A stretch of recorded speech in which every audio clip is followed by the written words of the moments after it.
Hello and welcome. Wanted to do a couple of more um, videos on cherubs. Want to do one today on the four living creatures in Revelation, and then one more where we talk about the seraphs in Isaiah 6. So if we go to our passage um, and look at Revelation 4 6, kind of the jumping off place, we see that the descriptions of the living creatures are very reminiscent of the cherubs being described in Ezekiel 1 and Ezekiel 10.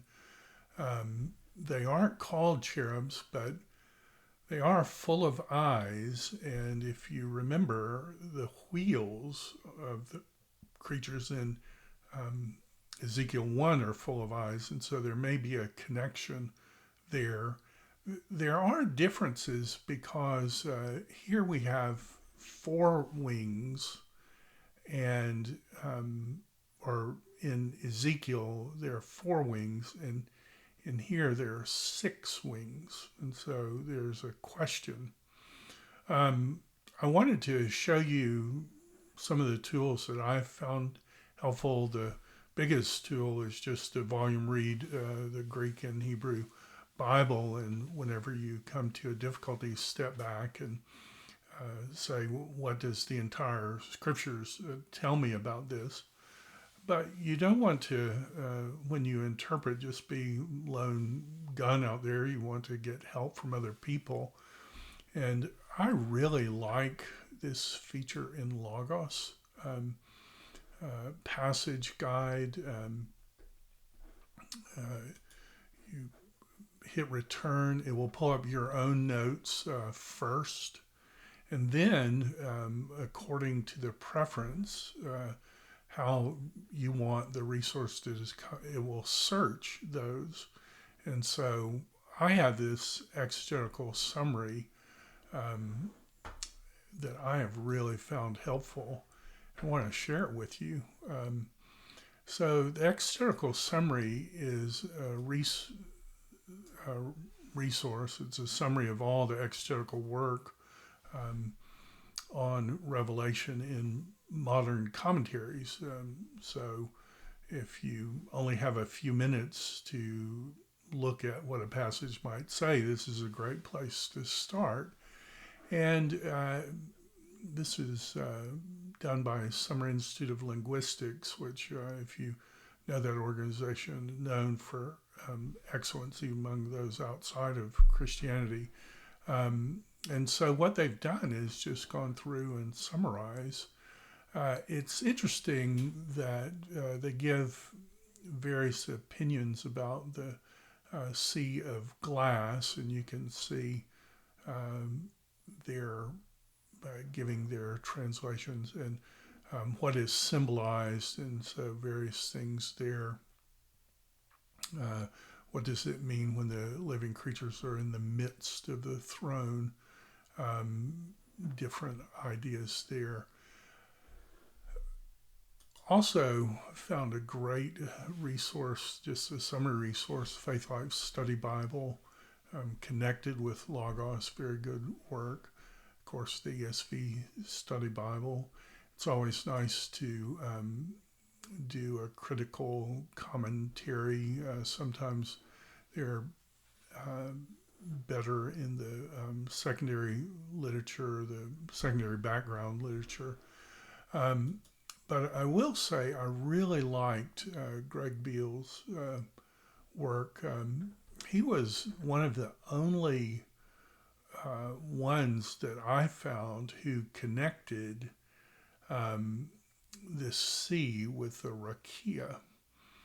And the rakia passage in Genesis 1 and the allusion to the Red Sea, which in many ways the Red Sea is kind of a mini decreation and then a recreation of God's people. And so the congealing of the sea is harkening back to creation. And of course, in Ezekiel 1, the rakia, same word as Genesis 1 is the platform on which the throne, God's throne, stands.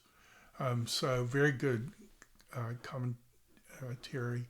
A commentary that I appreciate is this Four Views commentary. Gives you an easy summary of those who take a historicist approach, where the Bible is kind of foreshadowing what's going to happen over time. Preterist, and I think he probably means here partial preterist, but the connections, and Chilton is a very good commentator in that view. Futurists who see this as primarily talking about something that will happen, and then those who take a more spiritual view. Then a great resource, the International Biblical Theology Study Bible. That's one I've found helpful.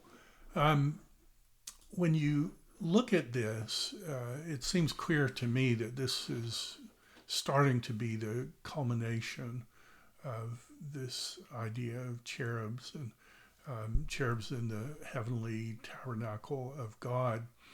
But the wonderful thing about the cherubs here is they're not killing the people who are around God's throne. They were commissioned in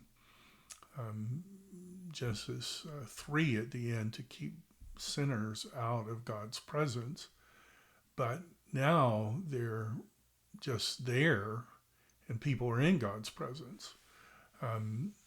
When we look at Ezekiel 1 and 10, it's clear in Ezekiel 1 that he's on the other side of the rakia. He's looking through it. It's crystal-like, and he's seeing one on the other side. So if this is some kind of heavenly or mobile tabernacle, he's in the holy place, but he's not yet in the Holy of Holies. When we come to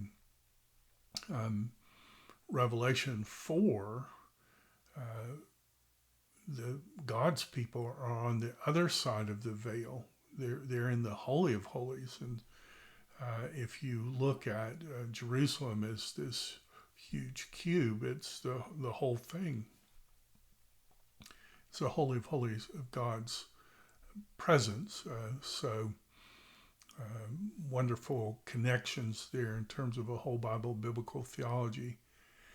It is confusing to me why it's emphasizing 6 wings for these living creatures, because cherubs in Ezekiel 1 have 4 wings, and cherubs in the tabernacle temple seem to not have 6 wings.